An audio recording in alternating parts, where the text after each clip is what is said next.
یہاں پہ ایک سوال اٹھے گا، سوال یہ اٹھے گا کہ مسلمان بھی یہی دعویٰ کرتے ہیں کہ جنت میں وہی جائے گا جو مسلمان ہوگا، مسلمانوں کے علاوہ کوئی نہیں جائے گا۔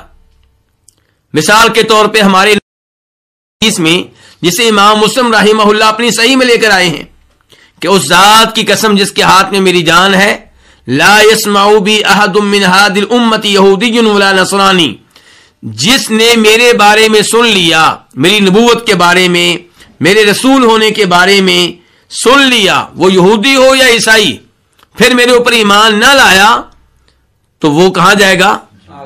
وہ جہنم میں جائے گا۔ اس کا مطلب یہ کہ جنت میں نہیں جا سکتا۔ جنت میں کس نے جانا ہے؟ مسلمان نے جانا ہے۔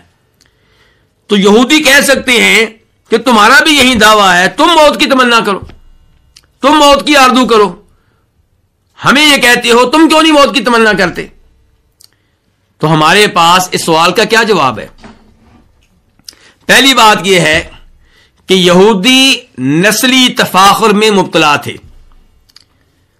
اور انہیں اپنی نسل کے اوپر بڑا فخر تھا اور وہ نعرے لگایا کرتے تھے کہ ہم اللہ کے بیٹے ہیں، اللہ کے پیارے ہیں۔ ایسا کوئی نعرہ مسلمانوں نے کبھی نہیں لگایا، ایسا کوئی دعویٰ مسلمانوں نے کبھی نہیں کیا۔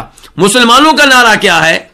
مسلمان یہ کہتے ہیں کہ جو بھی ایمان لایا وہ جنت میں جائے گا۔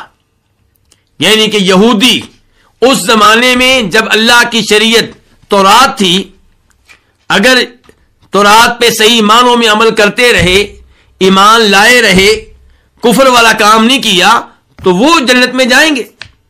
عیسیٰ علیہ السلام کی آمد کے بعد جو لوگ صحیح معنوں میں تورات و انجیل پہ، موسیٰ علیہ السلام اور عیسیٰ علیہ السلام پہ ایمان لائے، اور جن جن چیزوں پہ ایمان لانا واجب تھا ان پہ ایمان لائے، کوئی ایسا کام نہیں کیا جو کفر ہو، تو وہ جنت میں جائیں گے۔ اور جب ہمارے نبی آ گئے جناب محمد صلی اللہ علیہ وسلم، تو ان کی آمد کے بعد وہ جنت میں جائے گا جو اب مومن ہے، اور جو آپ پہ ایمان نہیں لاتا وہ مومن نہیں ہے، جو قرآن پہ ایمان نہیں لاتا وہ مومن نہیں ہے۔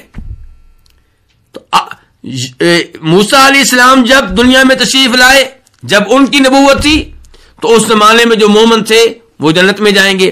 اب وہ جنت میں جائے گا جو آج کے لحاظ سے مومن ہے، اور یہودی آج کے لحاظ سے مومن نہیں ہے، عیسائی آج کے لحاظ سے مومن نہیں ہے۔ تو مسلمانوں کا یہ دعویٰ نہیں ہے کہ جنت کے ٹھیکیدار صرف مسلمان ہیں۔ مسلمان تو یہ کہتے ہیں کہ اپنے اپنے زمانے میں جو ان چیزوں پہ ایمان لایا جن چیزوں پہ ایمان لانا واجب تھا، اور کفر و شرک والا کوئی کام نہیں کیا، وہ بالآخر جنت میں جائے گا۔ لیکن یہودیوں کا دعویٰ کیا ہے کہ جنت میں صرف یہودی جائیں گے، بلکہ اس بارے میں صحیح حدیث ہے جسے امام بخاری اپنی صحیح میں لے کر آئے ہیں کہ غزوہ خیبر کے موقع پہ نبی علیہ الصلوۃ والسلام نے یہودیوں سے سوال کیا، من اہل النار، جہنم میں کون جائیں گے؟ تو یہودی کہنے لگے چند دنوں کے لیے ہم جائیں گے، اس کے بعد آپ لوگ ہماری جگہ لیں گے، آپ لوگ جہنم میں رہیں گے، ہم تو جنت میں چلے جائیں گے۔ اور وہ کہا کرتے تھے لن تمسنا النار الا ایاما معدودا، اگر ہمیں جہنم کی آگ نے چھوا بھی تو چند دنوں کے لیے، جتنے دنوں ہم نے بچڑے کی عبادت کی تھی اتنے دنوں کے لیے ہم جہنم میں جائیں گے، اس کے بعد ہمیں جہنم سے نکال لیا جائے گا اور پھر ہم نے ہمیشہ جنت میں رہنا ہے۔